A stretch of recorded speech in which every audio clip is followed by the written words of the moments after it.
Well, baby, I'm on it with a bottle of wine and an old dirt road, and you're ready to go if you want to. I was hoping you'd listen. Being recorded.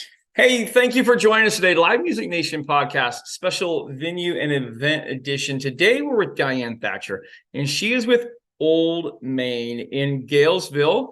Diane, thanks for joining us. Well, thanks for having me. Absolutely. Give us a little background on you, Diane. Where'd you grow up? Talk a little bit about your family. Okay, I grew up in Mankato, Minnesota. Okay. I met my husband on a blind date 36 long, miserable years ago. We have two children, a daughter, Natalie, and her husband, Nick, live up in the cities, the Twin Cities, with their three boys.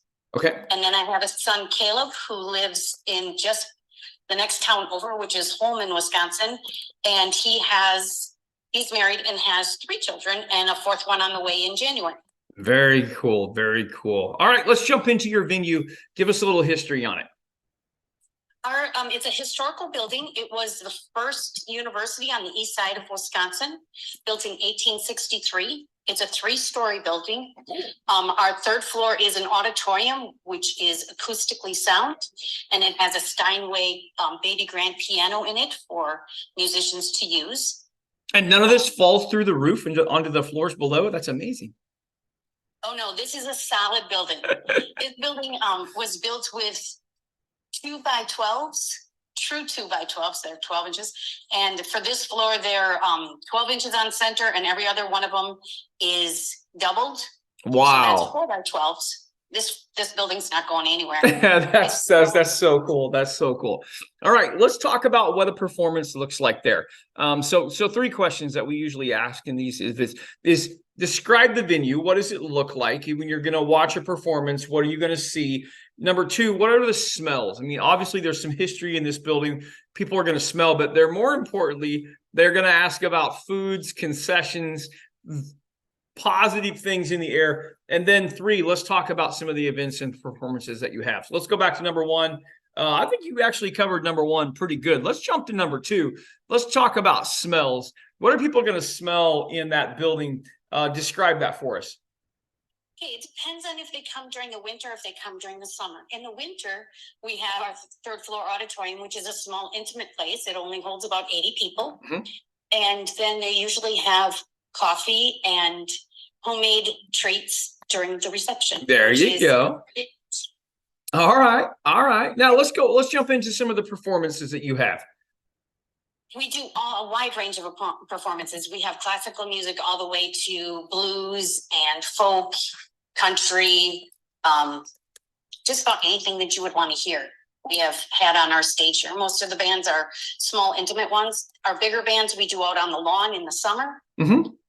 And for those, the smells you would have would be popcorn, could be hot dogs and brats, depending on the day, and then you get to sit out on the lawn and bring your lawn chair or a blanket and just enjoy the scenery. We have about an acre little park here that the building sits on. Oh, perfect. Well, listen. Talk about the music that you've had there, because I'm in music. Let's talk music a little bit.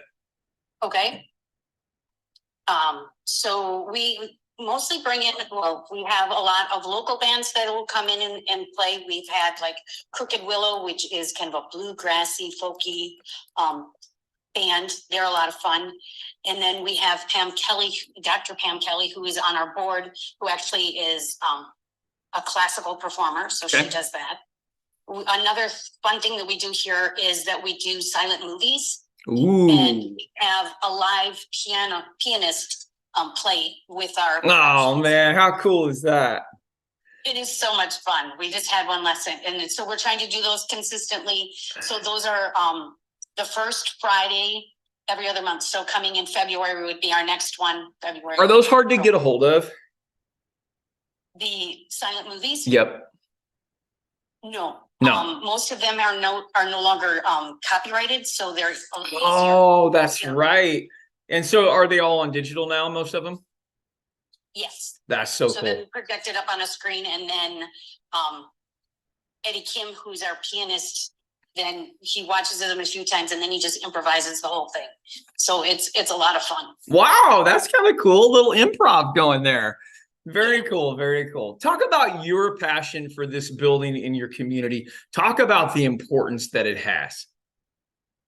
This is a very important building to our community. Besides the historical, it also brings different people together. And the nice thing about our intermissions with the coffee and the sweets is it gives people an opportunity to talk to each other and the artists, and learn about each other and build community, which is not so easy to do anymore. Yeah, no, it is not. It is not. Well, I'm excited. Like, I'm just gonna have to try to figure out how we can get a performance, maybe just acoustic bass, on our tour schedule in Galesville, because this place sounds amazing. And then the night before, of course, we're going to schedule a silent movie because I want to be there for that. That's so cool. That's so cool. Diane, how do people find out more information about your town and your building?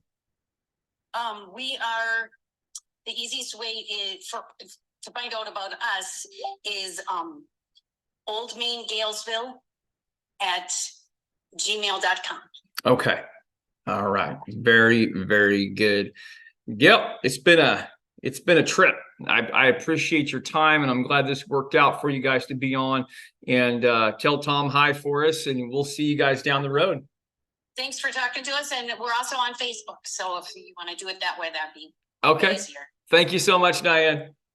Thank you. Well, baby, I'm on it with a bottle of wine and an old dirt road. Are you ready to go if you want to?